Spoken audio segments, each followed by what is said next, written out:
가정의 달 5월이 눈앞에 다가왔습니다. 그리고 5월 첫 주일인 다음 주는 어린이 주일입니다.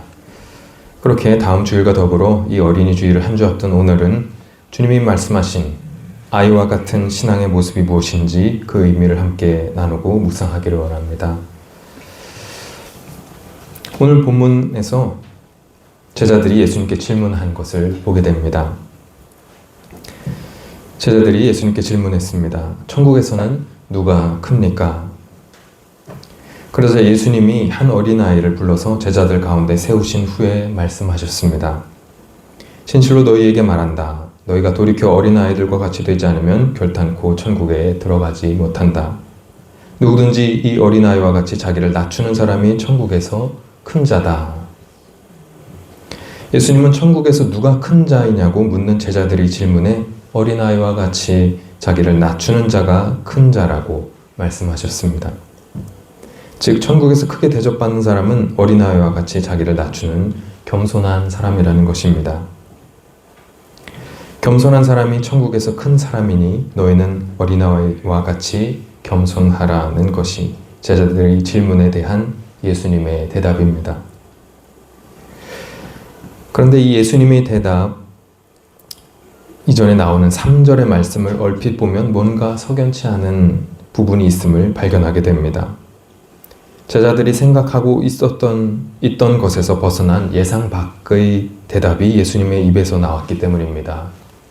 3절을 보면 예수님의 대답은 단순히 이런 사람이 천국에서 큰 자다 라는 의미만이 아님을 보게 됩니다. 예수님의 대답은 이런 자만이 천국에 들어간다 라는 의미를 담고 있습니다. 우리가 이 예수님의 대답을 주의 깊게 봐야 하는 이유가 여기 있습니다. 제자들이 천국에서 누가 크냐고 질문하자 예수님은 그에 대한 대답을 바로 하지 않으시고 그 전에 다음과 같이 말씀하셨습니다. 이르시되 진실로 너희에게 이르노니 너희가 돌이켜 어린아이들과 같이 되지 아니하면 결단코 천국에 들어가지 못하리라. 방금 말씀드렸듯이 이 3절의 말씀을 보면 어린아이처럼 되지 않으면 천국에 들어갈 수 없다고 예수님이 말씀하시는 것을 볼 수 있습니다. 주님은 이 말씀 후에 바로 어린아이의 특징을 말씀하셨습니다. 4절을 보면 주님은 어린아이와 같이 된다는 것은 자기를 낮추는 자가 된다는 의미임을 간접적으로 말씀하셨습니다.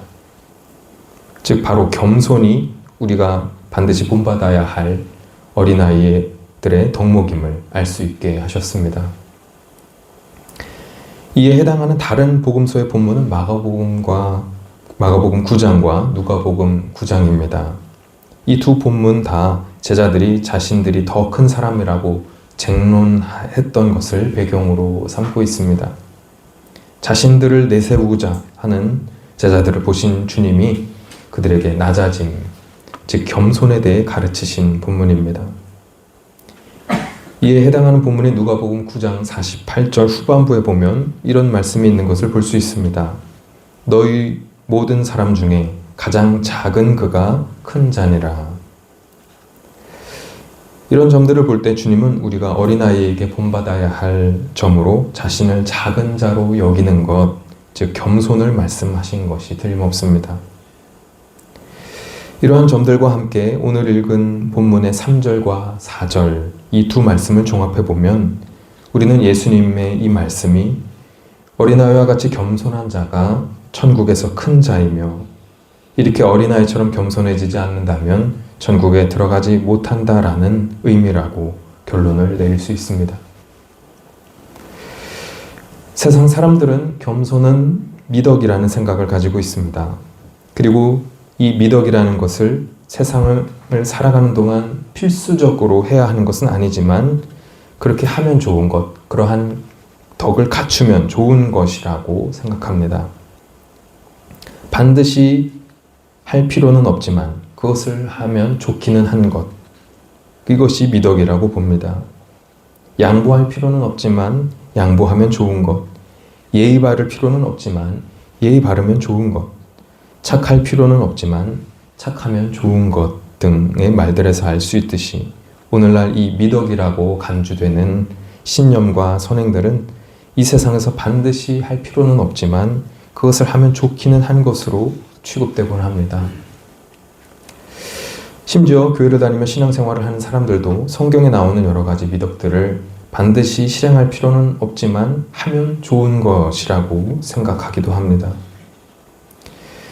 그래서 이 겸손을 이 미덕이라는 카테고리 안에 넣어서 살아가면서 꼭 겸손할 필요는 없지만 겸손하면 좋긴 하다라는 식으로 생각하기도 합니다.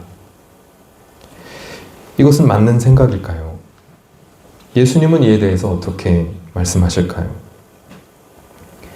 예수님은 이미 제자들과 우리에게 말씀하셨습니다. 누구든지 이 어린아이와 같이 자기를 낮추는 사람이 천국에서 큰 자다. 이 말씀을 3절과 함께 이해해보면 이 말씀은 우리에게 한층 무겁게 다가오게 됩니다. 심지어는 두렵게 다가오기도 합니다.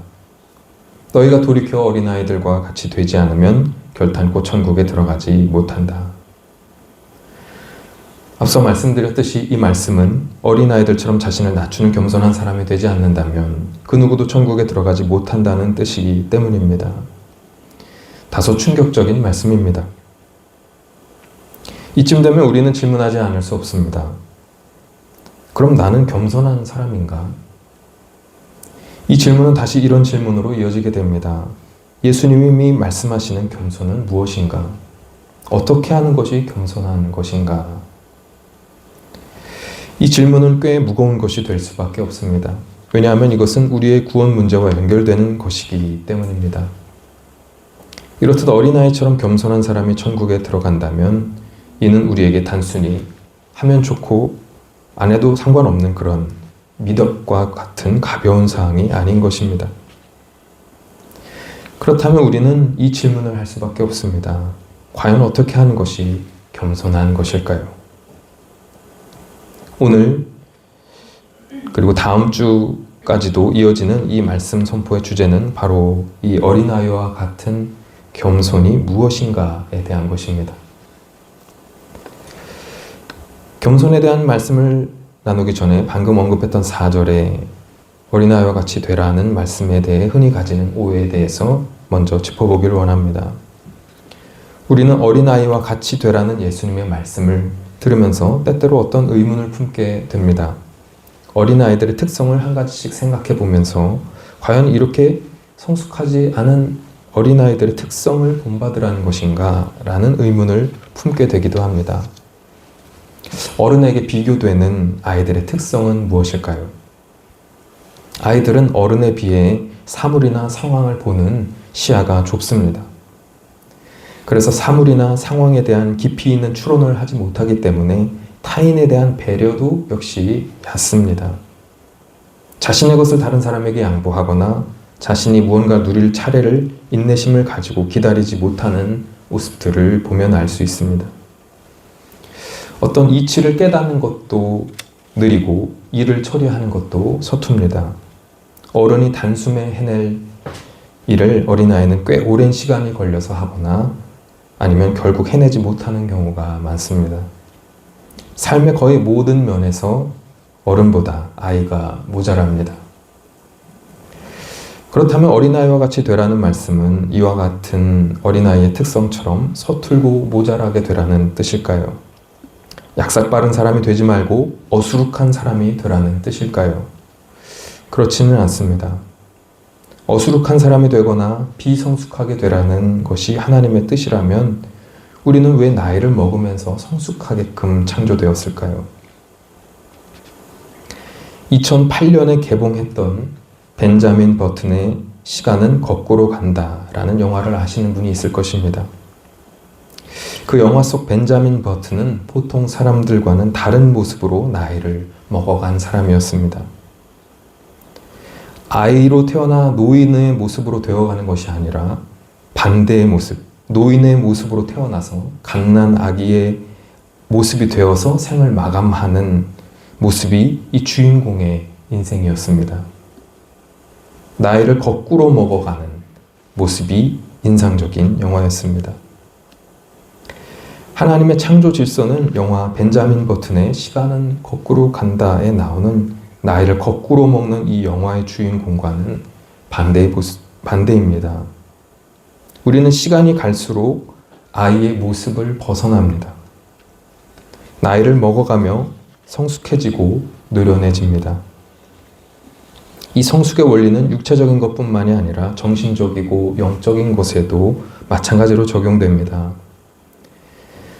때로 믿음의 성장이 멈추거나 퇴보하는 일이 없지는 않지만 적어도 우리가 예수님과 교제하기를 멈추지 않는다면 우리는 시간이 갈수록 어린아이와 같은 신앙에서 어른의 신앙으로 조금씩 자라납니다.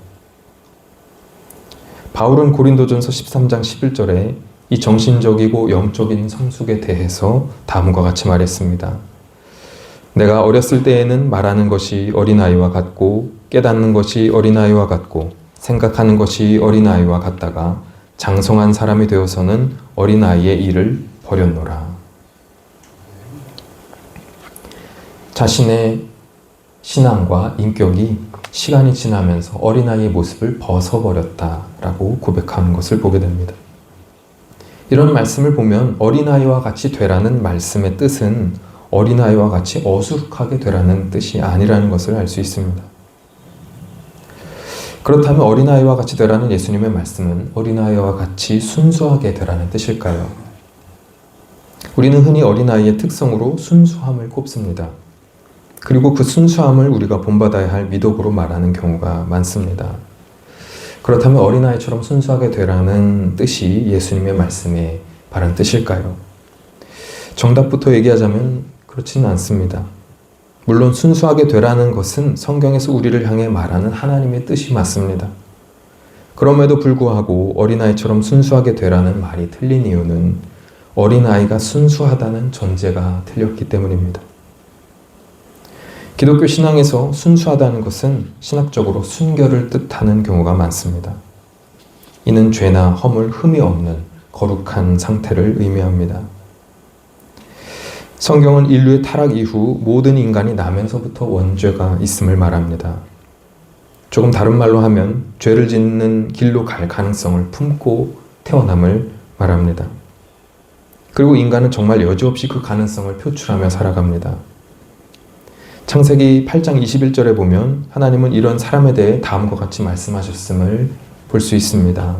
사람의 마음이 계획하는 바가 어려서부터 악함이라. 다윗은 시편 51편 5절을 통해 자신의 죄를 고백하면서 자신의 출생이 죄악 중에서 일어난 일이라고 고백합니다. 내가 죄악 중에서 출생하였으며 어머니가 죄 중에서 나를 잉태하였나이다. 오늘날 우리가 서방신학의 아버지라 부르는 어거스틴 역시 어린아이가 어려서부터 가지고 있는 악함에 대해서 말하였습니다. 어거스틴은 자신의 고백록에서 자신의 유아기 때의 죄를 고백하면서 이 세상에서 하루를 살았던 어린아이라도 죄가 없지 않다고 말하였습니다. 그러면서 어린아이가 자신이 먹어야 할 젖을 다른 아이가 먹는 것에 대해서 질투하고 그것을 못 먹게 하려고 하는 것을 예로 들었습니다. 그는 이렇게 말했습니다. 자기가 배불리 먹고 남아 흐르는 젖을 배고파하는 다른 아이나 또 생존의 지속을 위하여 젖을 꼭 필요로 하는 다른 아이와 함께 나누어 먹기를 싫어하는 그 행동이 어찌 순결하다고 할 수 있습니까? 이런 말씀들과 고백을 통해 볼 때 우리는 어린아이가 신학적으로 순수하고 순결하다고는 할 수 없다는 것을 알 수 있습니다. 왜 어린아이가 순결하지 못합니까? 모든 인류는 아담으로부터 이어받은 원죄가 있기 때문입니다. 비록 어린아이가 어른에 비해 상대적으로 순수하다고 말할 수 있을지는 몰라도 처음부터 영적으로 죄와 흠이 없는 순수함을 지닌 존재라고 말할 수는 없습니다. 그렇기 때문에 우리는 어린아이처럼 되라는 예수님의 말씀을 어린아이처럼 순수하게 되라는 뜻으로 보기 어려운 것입니다. 이것은 우리가 흔히 말하는 일상적인 말의 의미와는 다른 의미입니다. 우리가 때때로 하는 어린아이처럼 순수하게 되라는 말은 살아온 시간 속에 묻은 세상의 때를 벗으라는 의미이지 어린아이처럼 순결하게 되라는 뜻은 아닌 것입니다. 그렇다면 어린아이와 같이 되라는 말씀의 뜻은 무엇입니까? 이미 우리는 그것에 대한 답을 앞서 읽었습니다. 그것은 바로 3절의 말씀처럼 자신을 낮추는 자, 겸손한 사람이 되라는 뜻입니다. 하지만 중요한 문제는 따로 있었습니다. 그것은 어떻게 하는 것이 겸손한 것인가입니다. 성경에서 말하는 겸손은 어떤 것일까요? 어린아이는 자신이 부족하다는 것을 잘 압니다. 그래서 자신의 능력에 의존하지 않고 자신을 도울 수 있는 능력을 가진 어른에게 의지합니다. 그리고 그 어른의 말에 순종합니다. 이러한 아이들의 행동들에서 이 겸손의 의미에 대한 힌트를 얻을 수 있습니다. 우리는 이 힌트의 도움을 받아서 예수님이 말씀하시는 겸손에 대한 의미의 답을 얻을 수 있습니다. 그것을 위해 겸손한 사람의 정의를 몇 가지 나누어 말씀드릴 것입니다. 오늘은 그중 첫 번째 의미를 선포할 것입니다. 겸손한 사람은 어떤 사람입니까? 겸손한 사람은 자신을 아는 사람입니다.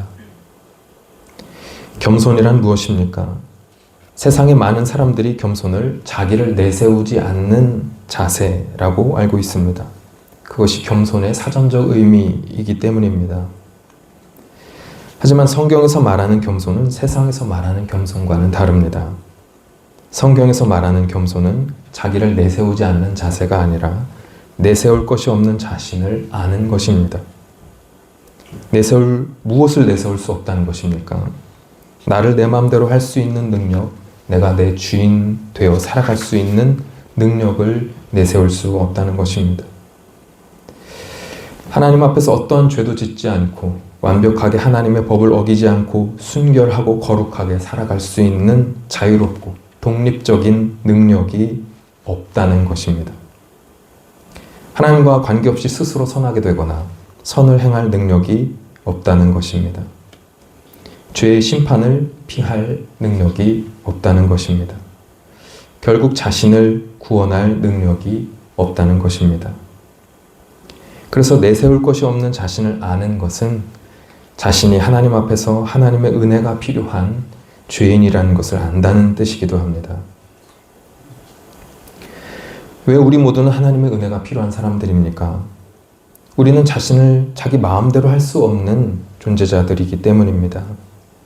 나는 지금부터 죄를 짓지 않고 선하게 사랑 충만한 사람으로 살아갈 거야 하고 버튼을 누르면 정말 그렇게 사라질까요? 그렇지 않다는 것이죠. 우리는 기계가 아니기 때문입니다. 우리는 때때로 우리의 욕망에 휘둘리고 우리의 자존심과 시기심과 분노에 휘둘리고 열등감과 교만에 휘둘리고 나태함과 게으름과 어리석음과 방탕함에 휘둘립니다. 옛 기억과 상처와 트라우마가 우리를 자유롭지 못하게 합니다. 때때로 우리를 넘어뜨리는 왜곡된 성적인 욕망들은 우리를 예수님 앞에 나아가는 것을 노골적으로 방해합니다. 철학과 심리학 분야에서 19세기와 20세기 사이에 중요한 사상가로 꼽히고는 하는 지그문트 프로이트라는 사람이 있습니다. 이 사람은 인간은 이성이 활동하는 의식이 통제 가운데 살아가는 것이 아니라 그것을 조종하는 무의식의 지배로 살아간다라고 주장하면서 인간은 자신 안에 집의 주인이 아니다라고 말했습니다. 자신의 진짜 주인은 자신의 의지나 이성이 아니라 자신의 의식 뒤에서 넘실대며 우리를 휘두르고 있는 무의식이라는 것입니다. 프로이트의 사상과 기독교 신앙은 다르지만 죄 가운데 끌려다니는 인간 실존에 대한 통찰에서는 비슷한 결론에 도달합니다. 그것은 바로 나는 나의 주인이 아니다 라는 것입니다. 자신이 주인인 것처럼 살아가지만 결국 인간은 인간 안에 있는 욕망과 무질서하고 이기적인 본능의 지배 아래 살아갑니다. 그래서 우리는 우리 자신의 주인이 될 수가 없습니다. 여러 사상가들이 주장했듯이 진정한 의미의 자율적인 주체란 어쩌면 허구에 불과합니다. 자기 자신이 스스로 선을 행한다고 생각하지만 내가 나의 주인이 되어 내가 이 선을 행한다라고 생각하지만 그것이 온전한 선이 될 수 없는 이유는 인간 스스로는 죄에 대해 자유로운 존재가 아니며 또 그렇게 될 수도 없기 때문입니다. 우리는 선을 행하는 그 순간에도 나 자신의 이익을 계산하게 됩니다. 그래서 우리는 성경을 통해 고백할 수밖에 없습니다. 모든 사람은 죄의 종이다. 성경은 이러한 인간의 실상을 여러 곳에서 지적해 왔습니다. 시편 53편 3절은 이러한 인류의 모습을 말하고 있습니다. 각기 물러가 함께 더러운 자가 되고 선을 행하는 자 없으니 한 사람도 없도다. 로마서 3장 10절에서 12절 그리고 23절 역시 마찬가지입니다. 기록된 바 의인은 없나니 하나도 없으며 깨닫는 자도 없고 하나님을 찾는 자도 없고 다 치우쳐 무익하게 되고 선을 행하는 자는 없나니 하나도 없도다. 모든 사람이 죄를 범하였음에 하나님의 영광에 이르지 못하더니. 로마서 5장 17절입니다. 한 사람의 범죄로 말미암아 사망이 그 한 사람을 통하여 왕노릇하였은즉. 로마서 6장 16절입니다. 너희 자신을 종으로 내주어 누구에게 순종하든지 그 순종함을 받는 자의 종이 되는 줄을 너희가 알지 못하느냐. 이어지는 17절에는 이 말씀이 나옵니다. 너희가 본래 죄의 종이더니. 디모데후서 2장 26절 역시 우리가 마귀의 올무, 즉 죄의 올무에 붙잡혀 있던 존재임을 가르치고 있습니다. 겸손이란 내가 나의 주인으로 살아가고 있지 못하다는 것. 더 정확하게 얘기하면 내가 죄의 종으로 살아가고 있다는 것을 하나님 앞에서 아는 것입니다. 겸손은 이러한 나의 무능력하고 악한 실상을 제대로 알고 하나님 앞에서 그러한 나 자신을 그대로 인정하는 것입니다. 그래서 겸손한 사람은 나는 하나님의 은혜가 필요한 죄인이다 라는 것을 알고 있는 사람입니다. 어린아이는 자신이 어른에 비해 모든 면에서 부족하다는 것을 알고 있습니다. 아이가 부모를 찾는 이유는 자신의 부족함을 알고 부모를 의지하기 때문입니다. 만약 아이가 이것을 모르거나 인정하지 않고 자신이 모든 것을 할 수 있다고 생각한다면 그 아이는 위험하게 됩니다. 칼과 불과 자동차 핸들과 각종 약물에 쉽게 손을 대는 아이는 위험한 상황에 빠지게 됩니다. 지혜로운 아이는 자신이 할 수 없는 것을 분명히 알고 그것에 대해 인정하는 아이입니다. 우리는 이러한 어린아이처럼 우리의 죄와 부족함에 대해 정확하게 알고 우리의 무능력을 인정해야 합니다. 믿음이란 이렇게 자신을 제대로 아는 것에서부터 시작됩니다. 소크라테스는 자신이 진리를 모른다는 것을 아는 것이 중요함을 가르쳤던 철학자입니다.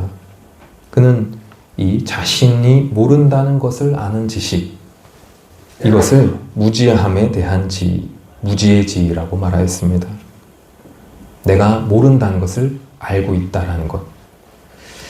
이 단어를 오늘 주제에 맞게 바꿔서 표현해 보면 다음과 같습니다.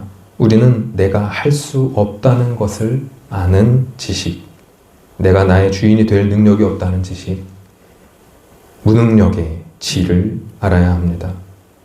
다르게 표현하면 내 안에 나를 구원할 수 있는 능력이 없음을 아는 지식, 이 지식을 가져야 하는 것입니다.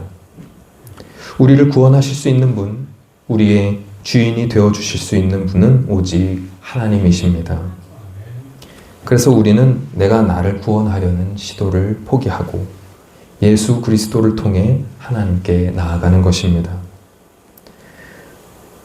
그러기 위해서 우리는 성경을 통해 나를 아는 지식, 이 무능력의 지를 알아야 합니다. 이 지식은 세상의 지식처럼 무엇을 배우고 학습하고 습득하는 해서 얻게 되는 것이 아닙니다. 이 지식은 나의 무능력을 인정하는 것을 통해 얻게 되는 것입니다. 하나님, 저는 저를 구원할 수 없습니다. 저는 죄인입니다. 라고 인정하는 것입니다. 이러한 인정의 자세가 바로 어린아이와 같은 겸손입니다. 우리가 이런 겸손의 자세로 주님 앞에 나아가게 될 때 주님은 우리에게 다음과 같이 말씀하십니다. 중민아, 괜찮아. 나에게 오면 된다. 나를 의지하면 된다. 우리 함께 걷자. 나의 멍에를 메고 함께 걷자. 이 음성을 듣는 우리가 되기를 소망합니다. 그러므로 우리 자신을 잘 알고 하나님 앞에서 자신의 부족함을 인정하는 우리가 되기를 소망합니다. 그러한 어린아이와 같이 겸손한 모습으로 주님 앞에 나가 십자가 보혈로 죄사함을 얻고 그 은혜 가운데 주님과 동행하는 저와 여러분이 되기를 간절히 축원합니다. 이 주님께서 주시는 사랑의 음성을 통해 날마다 힘을 얻고 겸손의 길을 끝까지 잘 걸어가는 저와 여러분이 되기를 간절히 소망합니다.